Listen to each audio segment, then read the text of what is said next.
મિત્રો, 2 દાયકા પહેલાની આ વાત છે. જાતનો રઘુવંશી એવો એક ગુજરાતી લંડનની એક કંપનીમાં કર્મચારી તરીકે નોકરી કરતો હતો. તેમને વીરપુરના જલારામ બાપા પર બહુ આસ્થા, એટલે પોતાના ઓફિસમાં તે જલારામનો ફોટો રાખતો અને દરરોજ સવારમાં ભક્તિ ભાવપૂર્વક વંદન કરીને અગરબત્તી પેટાવતો. ગુજરાતીઓની આ એક અતિ સુંદર ખાસિયત છે. તેઓ દુનિયાના કોઈ પણ ખૂણે કેમ ના હોય, પણ પોતાના ધર્મનો દીપક કદી બુઝવવા નથી દેતા. આધુનિક યુગની ટેકનોલોજીથી તે સુપેરે પરિચિત હોય છતાં પોતાને ગરવી અસ્મિતાને પણ વિસરાવા નથી દેતા. અને એમાં આ તો વીરપુરના જલિયાણ પરની આસ્થા. પોતાની પત્ની પૂરા હોશો હવાજમાં બીજાના હાથમાં પ્રેમથી આપી દે તો એ માત્ર જલારામ જ હોઈ શકે, અન્ય કોઈનું ગજું નથી. આમ આ ગુજરાતી પોતાની ઓફિસમાં દરરોજ સવારમાં જલારામ બાપાની પૂજા કરીને જ કામની શરૂઆત કરે. આ વાતથી તેની કંપનીનો અંગ્રેજ મેનેજર તેની ઘણીવાર હંચી ઉડાવતો. You Indian are such a stupid. તું આ વૃદ્ધની કરે છે? કોણ છે તે? અમારા ભગવાન છે જલારામ બાપા. ગુજરાતી જવાબ આપતો. તે હેલ્પ કરે છે તારી? હા. ગોરો ખડખડાટ હસી પડતો. તેને આ ગુજરાતીની આવી આસ્થાની રમૂજ થતી. આમ ચાલ્યા કરતું. એવામાં વિશ્વ આખું મહામંદીના સપાટામાં આવ્યું.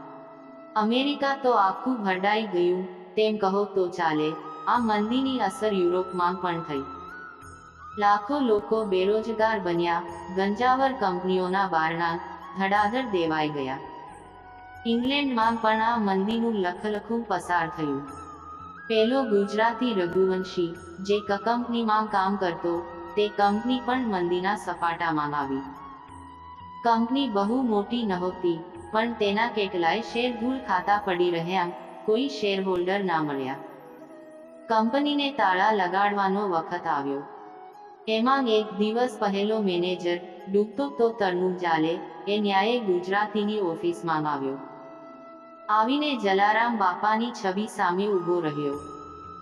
મિત્રો, વિડીયોમાં આગળ વધીએ તે પહેલા, હે જલારામ બાપા, હું તમને હાથ જોડીને વિનંતી કરું છું કે જે લોકો આ વિડીયોને એક લાઈક કરશે અને ચેનલને સબસ્ક્રાઇબ કરશે, તેમના જીવનમાં કોઈ દિવસ દુઃખ કે પીડા ના આવે અને તેમનું સ્વાસ્થ્ય હંમેશા સ્વસ્થ અને તંદુરસ્ત રહે અને તેમનું ઘર હંમેશા ધન દોલતથી ભરેલું રહે.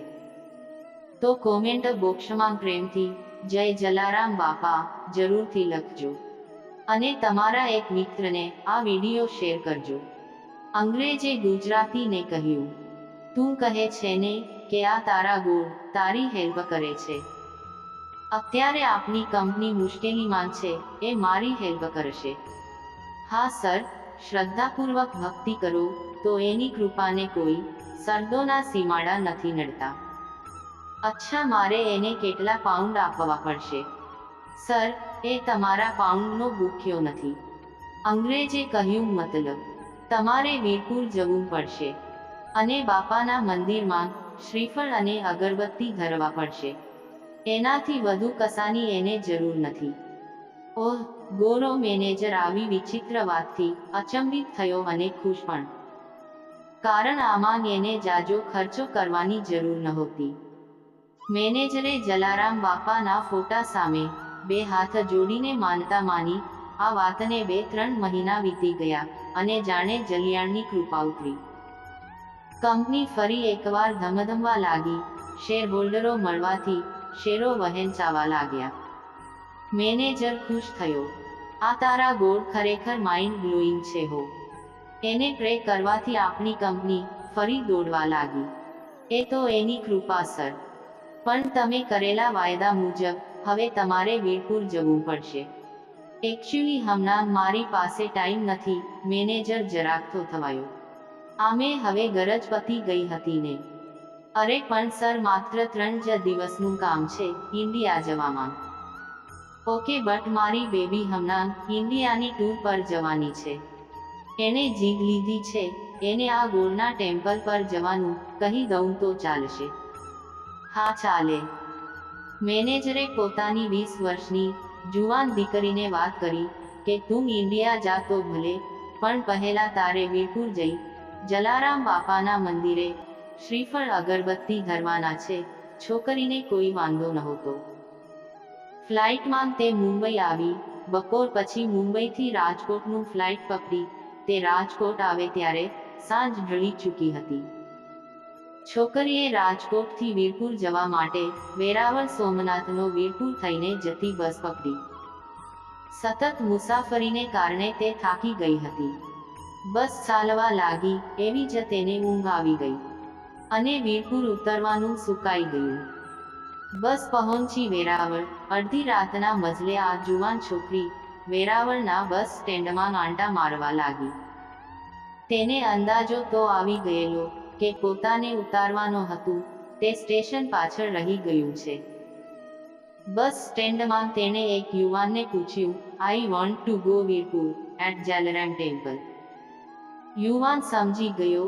તેણે યુવતીને કહ્યું કે તમે બહુ આગળ આવતા રહ્યા છો અને ફરી તેને વીરપુર થઈ જતી રાજકોટની બસ પકડવા કહ્યું. છોકરી ફરી બસમાં બેઠી. ભાગતી રાતના 4 વાગ્યાના સમારે બસ વીરપુર સ્ટેશન પર થોડી વાર માટે થોભી. છોકરી ઉતરી. વીરપુરનું બસ સ્ટેશન ગામની બહાર હોવાથી અત્યારે બધું સુમસાન હતું. છોકરી આવી સુમસામ જગ્યા જોઈ ગભરાવા લાગી. ચારે બાજુ નીરવ શાંતિ હતી. એવામાં તેની નજર એક રિક્ષાવાળા પર પડી. થોડે દૂર તે ઊભો હતો.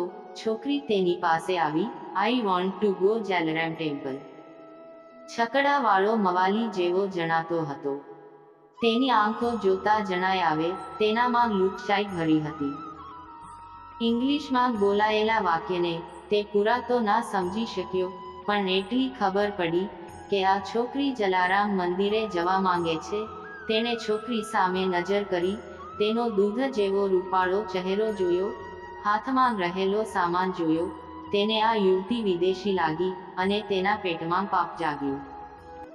આ સુમસામ અંધકારમાં એકલી અજાણ યુવતી, એને શી ખબર પડશે કે હું એને ક્યાં લઈ જાઉં છું? તેણે યુવતીને રિક્ષામાં બેસવા કહ્યું. જેવી મવાલીના પેટમાં જાગેલા પાપથી અજાણ યુવતી રિક્ષામાં બેસવા જાય છે, બરાબર એ જ વખતે પાછળથી છોકરીનો હાથ કોઈકે ઝાલ્યો. યુવતી ઝઝકી તેને પાછળ જોયું તો માથે સફેદ દૂધ જેવી પાઘડી, અંગે કડિયું અને ધોતી. હાથમાં લાકડી રાખેલા એક વૃદ્ધ ડોસા તેને ઈશારાથી રિક્ષામાં ન બેસવા માટે સમજાવી રહ્યા હતા. છોકરીને તે કોઈ અદ્ભુત દેવતાઈ પુરુષ લાગ્યા. કોણ જાણે કેમ પણ તેને લાગ્યું કે આ વૃદ્ધમાંથી કોઈ દિવ્ય તેજનો પ્રકાશ રેલાઈ રહ્યો છે. છોકરી તેનો ઈશારો સમજી ગઈ. તેણે મવાલીને જાકારો આપ્યો અને વૃદ્ધે તેનો હાથ પકડ્યો. છોકરી તેને પાછળ ચાલવા લાગી. સતત સીતારામ સીતારામની રટણા કરતો કરતો આ વૃદ્ધ એક જ લયમાં ધીમે ધીમે છોકરીને દોરીને ચાલ્યો જતો હતો. તેની ચાલમાં અપૂર લયનો અનુભવ યુવતીને થતો હતો. લગભગ 15 મિનિટનો કાપ્યા બાદ જલારામ મંદિરને આગળ તેઓ આવી પહોંચ્યા. વૃદ્ધે મંદિર તરફ ઈશારો કરીને આંગળી સીંધી. છોકરી સમજી ગઈ તે મંદિરના પરિસરમાં પહોંચી ગઈ. હવે તેને કોઈનો ભય નહોતો. અંદર તેના રહેવાની અને નાહવાની બધી વ્યવસ્થા મંદિરના કાર્યકરોએ કરી આપી. સવારના પહોરમાં આરતી વખતે યુવતી તૈયાર થઈ. એક થાળીમાં શ્રીફળ, કંકુ, ચોખા અને અગરબત્તી લઈ તે બધા ભાવિકોની જેમ લાઈનમાં દર્શન કરવા ઊભી રહી. એવામાં એની નજર મંદિરમાં રાખેલા એ ફોટા પર પડી. આ ફોટો જલારામ બાપાનો એક અગ્રજ પાડેલો એકમાત્ર વાસ્તવિક ફોટો છે, જે હજી પણ વીરપુરના મંદિરમાં રહેલો છે. છોકરીને ફોટો જોઈને થોડી નવાઈ લાગી. તેણે બાજુમાં ઊભેલા ભાવિક યુવાનોને પૂછ્યું, આ જે ફોટામાં દેખાય છે તે વૃદ્ધનું એડ્રેસ હોય તો આપશો? મારે તેમને મળવું છે. યુવાનો તેની વાત સાંભળીને મરક મરક હસ્યા. મેડમ, એ પોસિબલ નથી. છોકરી બોલી, પણ કેમ?